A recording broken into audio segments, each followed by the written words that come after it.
If you get an IVA, individual voluntary arrangement, and you're already renting a property, you might need to check your contract. There may be hurdles if you want to move into a different rental, which I'll talk you through now. Realistically, unless there's an insolvency clause in your current tenancy agreement, then you should be fine. Just go over it with a fine-tooth comb. It's worth noting that your landlord won't be told about your IVA. The difficult part is when you want to move into a new rental. You're probably aware, but most letting agents and landlords use credit checks. Your credit rating will suffer when you take out an IVA, but there are ways around it. If you move in with someone, then that might be easier. And if that isn't an option, then you could find a guarantor. That means that they would pay you rent if you found that you couldn't 1 month, and sometimes having that extra security will allow you to get the property. Moving house can be pretty expensive, and when you add up things like deposits, the cost of physically moving your items,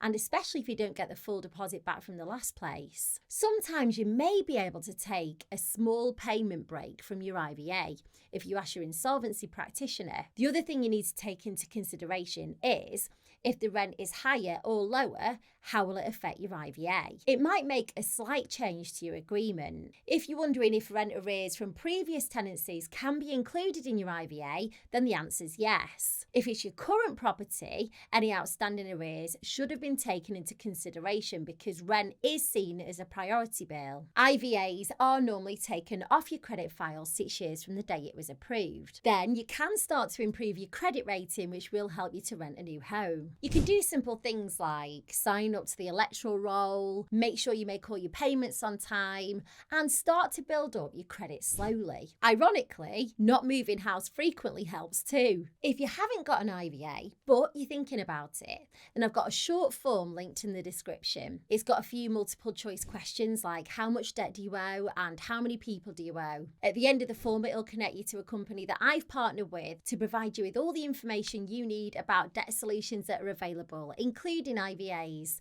So click the link below, check it out, and let me know how you get on.